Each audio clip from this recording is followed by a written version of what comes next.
प्राचीन काल की बात है। एक गांव में एक ब्राह्मण दंपत्ति रहते थे।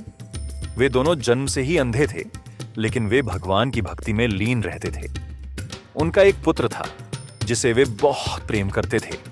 माता पिता की सेवा और उनका सम्मान करना किसी भी संतान का पहला कर्तव्य होता है, लेकिन दुर्भाग्य से उनका पुत्र अहंकारी और कठोर हृदय का था।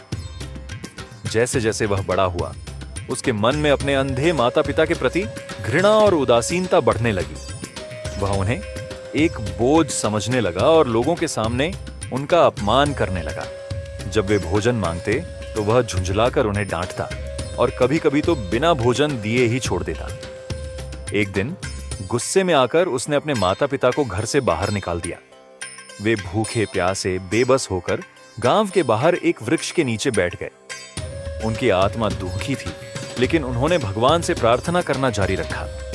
अपने पुत्र के अन्यायपूर्ण व्यवहार से व्यथित होकर उन्होंने दुख भरे हृदय से श्राप दिया, हे निष्ठुर पुत्र, जिस तरह तूने हमें कष्ट दिया, वैसे ही तुझे भी अपने अगले जन्म में इसी पीड़ा का अनुभव करना पड़ेगा।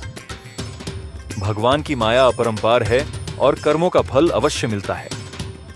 कुछ समय बाद वह पुत्र मर गया और अगले जन्म में स्वयं अंधा पैदा हुआ।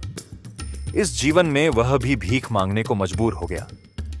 अब वह अपने पिछले कर्मों को भूल चुका था, लेकिन उसकी आत्मा को भोगना पड़ा। कई वर्षों बाद वह अंधा भिखारी अपनी पत्नी के साथ कुरवपुर पहुंचा, जहां श्रीपाद श्री वल्लभ का आश्रम था।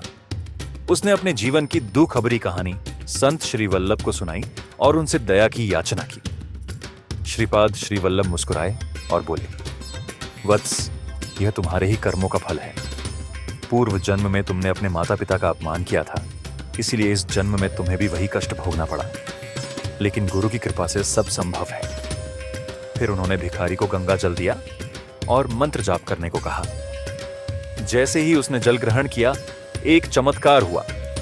उसकी आंखों की रोशनी वापस आ गई। भिखारी और उसकी पत्नी ने भाव विभोर होकर श्रीपाद श्री वल्लभ के चरणों में गिरकर धन्यवाद दिया। अब उन्हें अपने पिछले जन्म की भूलों का एहसास हो चुका था। सीख, माता पिता की सेवा करना हर संतान का परम कर्तव्य है। कर्मों का फल अवश्य मिलता है, चाहे इस जन्म में या अगले जन्म में। सच्चे गुरु की कृपा से कोई भी कर्म बाधा दूर हो सकती है। अपने माता पिता के प्रति कभी भी अपमानजनक व्यवहार नहीं करना चाहिए। माता पिता का आशीर्वाद ही संतान का सबसे बड़ा धन है।